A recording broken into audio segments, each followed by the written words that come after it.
sedikit informasi.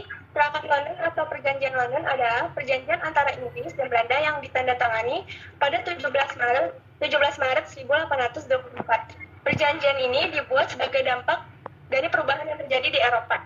Plakat London atau Treaty of London berisi 9 pasal yang inti pokoknya mengenai pembagian wilayah kekuasaan antara Inggris dan Belanda. Oke, sampai sini paham ya?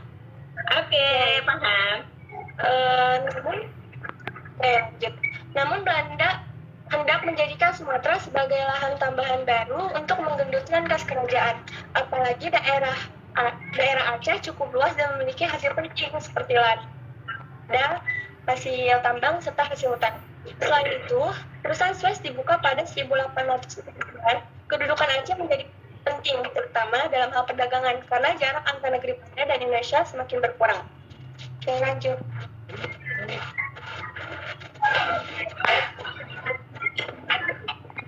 Akhirnya, Belanda dan Inggris menandatangani sebuah perjanjian yang dikenal sebagai Traktat Sumatera pada 2 November 1870.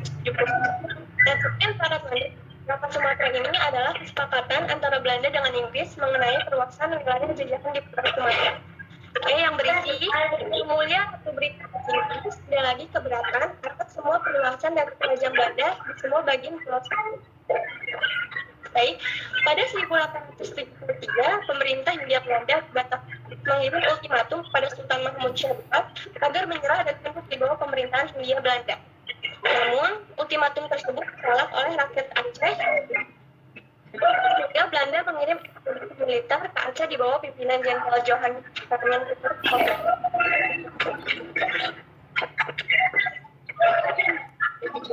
Ada ilustrasi Acehnya ya. Lanjut. Jalannya perlawanan Aceh.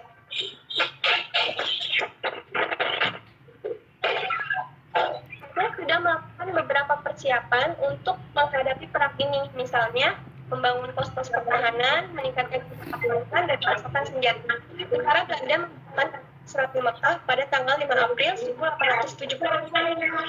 Aceh prepara rakyat dan ditundukkan. Selanjutnya di daerah-daerah kawasan Aceh bangkit melakukan perlawanan. Para pemimpin Aceh yang diperhitungkan Belanda adalah Cik Nyadin, Teku Umar, Teku Cikitiro, Teku Cipugas, dan Cik Mutia. Belanda mencoba menerapkan siasat konsentrasi berasal dengan mempertahankan kota dan pos-pos sekitarnya dan tidak melakukan serangan apapun. Namun siasat ini tetap tidak berhasil mematahkan perlawanan rakyat Aceh. Lanjut. Selanjutnya, para pemimpin rakyat Aceh. Yang pertama ada Cik Nyadin, lahir pada tahun 1848. Ada Teku Umar. Belum, Mei, belum. Iya, malah dilanjutin. Mei, belum, Mei. Ayo, kamu ingat nggak tokohnya siapa aja? Lanjut lagi.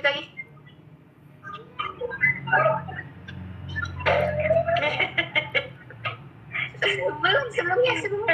Operator, kamu tuh lagi ngapain sih? Tidur?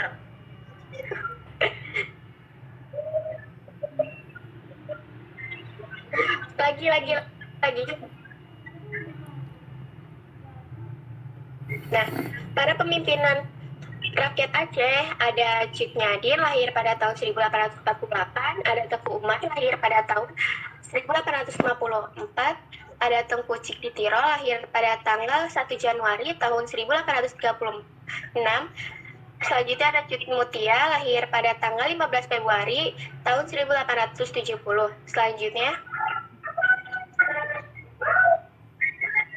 Selanjutnya ada Panglima Polem, lahir tahun 1845. Ada Tuanku Hashim Bantamuda, lahir pada tahun 1834. Selanjutnya, strategi strategi Dr. Christian Snappergronch. Berbagai cara yang dilakukan oleh Belanda untuk mengalahkan perlawanan Aceh, Belanda memakai tenaga ahli Dr. Christian Snappergronch yang menyamar selama 2 tahun di pedalaman Aceh untuk meneliti kemasyarakatan dan ketatanegaraan Aceh. Hasil kerjanya itu dibukukan dengan judul Rakyat Aceh di Aceh. Selanjutnya, usulan Snappergronch kepada Gubernur Militer Belanda Johannes Benedictus van Hulst supaya golongan Kumala, yaitu Sultan yang berkedudukan di Kumala dengan pengikutnya dikesampingkan dahulu.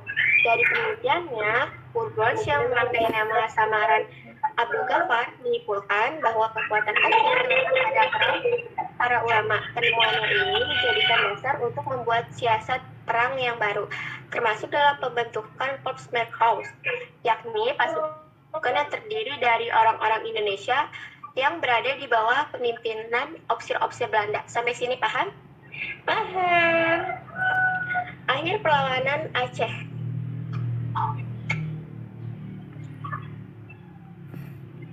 Satu persatu, para pemimpin perlawanan rakyat Aceh dan terbunuh. Dalam pertempuran yang terjadi di Melaboh, Teku Umar gugur pada tahun 1899. Panglima Kolim Melaboh menyerah pada tahun 1903. Demikian pula dengan Sultan Muhammad Tausya. Cutnyadin tertangkap pada tahun 1906, lalu dibuang ke Sumedang, sementara Cutmutia gugur. Jatuhnya Benteng Kutore pada tahun 1104 memaksa Aceh harus menandatangani plakat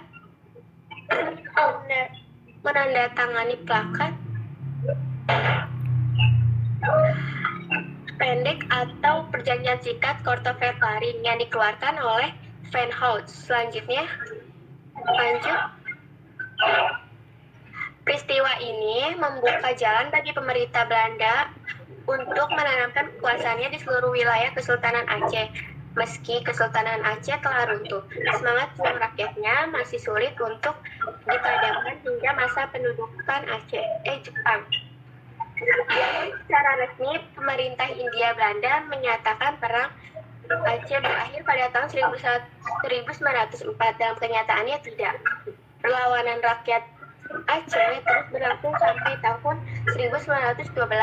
Bahkan di beberapa daerah tertentu di Aceh masih muncul perlawanan sampai menjelang Perang Dunia Kedua pada tahun 1939. Assalamualaikum warahmatullahi wabarakatuh. Waalaikumsalam warahmatullahi wabarakatuh. Mei, tolong munculkan yang latar belakang. Yang latar belakang saja.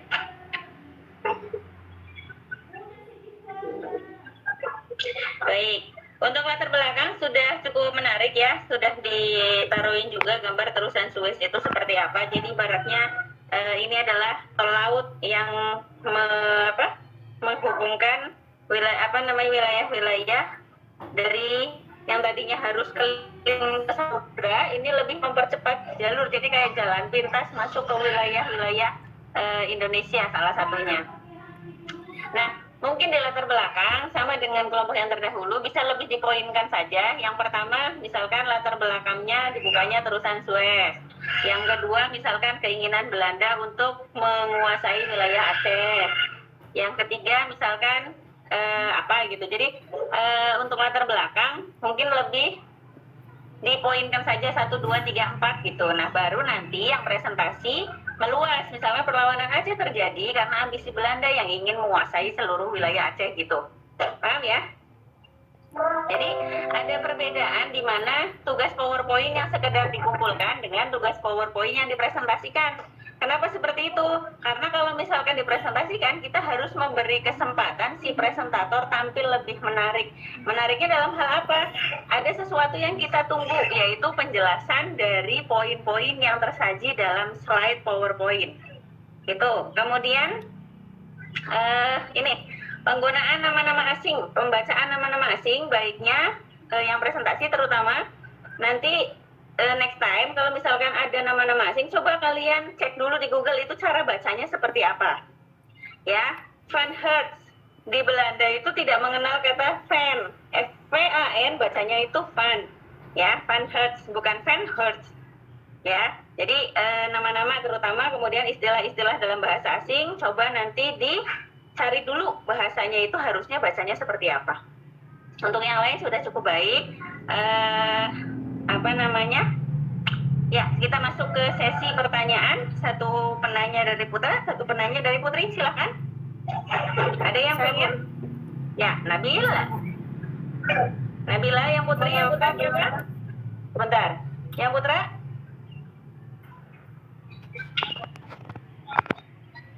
Halo, yang Putra, ada yang bertanya? Tidak ada ya? Baik, berarti cuma satu pertanyaan. Nabila, silakan.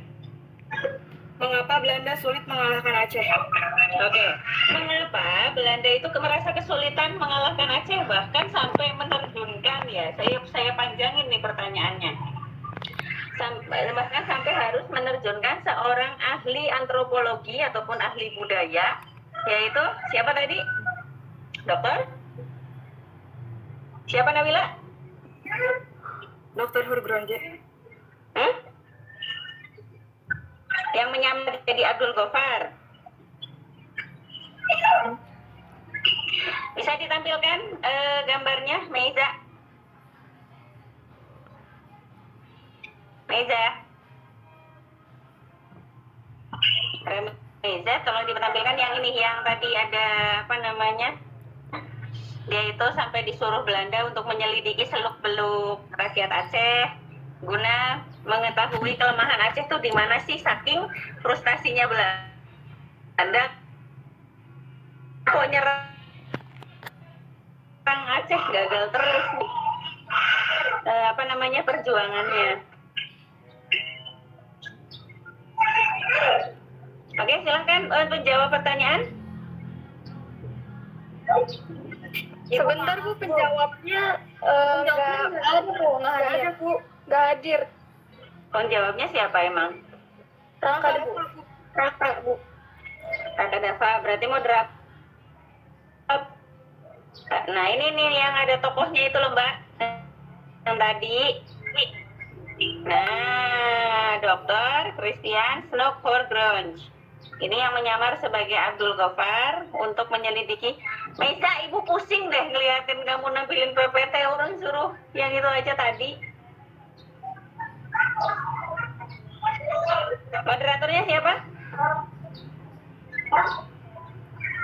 Ibu maaf keluar. Bagus.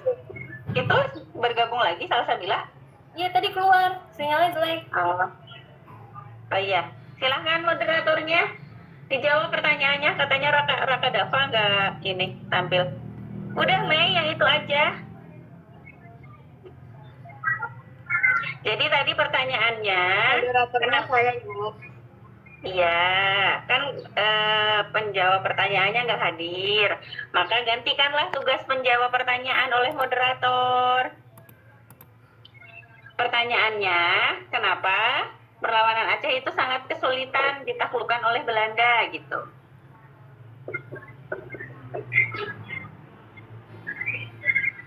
Bisa jawab?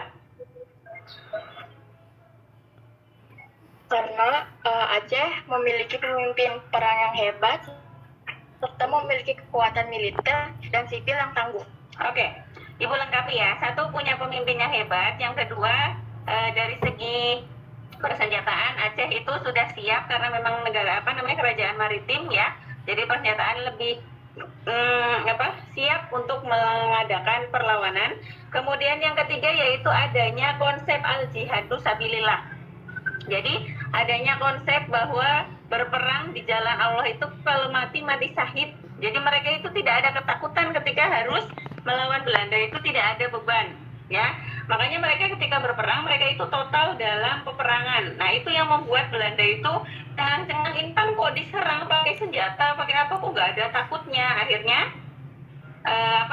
karena jalur kekerasan itu tidak bisa, mengalami kegagalan terus-menerus, akhirnya menerjunkan tadi Snokhoorgronje ya untuk menyelidiki sebenarnya rakyat Aceh itu gimana sih caranya agar bisa ditaklukkan. Nah, akhirnya setelah mengadakan penelitian, si ahli budaya ini memberi saran, Jadi rakyat Aceh itu kalau yang ditaklukkan nggak usah rajanya, tapi para ulamanya. Karena para ulamanya itulah yang justru menggelorakan semangat perjuangan rakyat Aceh. Ya, makanya kemudian satu persatu para pemimpin, para ulama Aceh itu ditaklukkan dan secara umum perlawanan Aceh berakhir. Namun tidak mengakhiri perlawanan di daerah lain sampai akhirnya nanti kita bersatu dan bergabung dalam mengusir Belanda sampai akhirnya kedatangan Jepang nantinya. Itu sedikit penjelasan yang Ibu bisa sampaikan untuk perlawanan Aceh. Untuk kelas ini berarti sudah selesai ya kegiatan diskusinya. Jangan lupa nanti yang diposting ataupun dilampirkan di folder yang diupload ke Drive itu terdiri dari 3 tugas. Yang pertama PowerPoint, yang kedua rekaman presentasi, dan yang ketiga yaitu screenshot kehadiran teman-temannya. Ada berapa orang yang hadir. Nah ini Raka baru masuk. Dari tadi kemana aja? Orang jadi penjawab pertanyaan malah nggak ada. Oke, jadi itu ya. Untuk pertemuan kali ini, gue rasa cukup sekian dulu. Untuk materi selanjutnya, mungkin nanti di pertemuan selanjutnya aja. Silahkan kalian istirahat setelah mempersiapkan presentasi yang cukup melelahkan hari ini mungkin. Ibu tutup sekian dulu semuanya ya. Assalamualaikum warahmatullahi wabarakatuh. Waalaikumsalam warahmatullahi wabarakatuh. Terima kasih, Bu.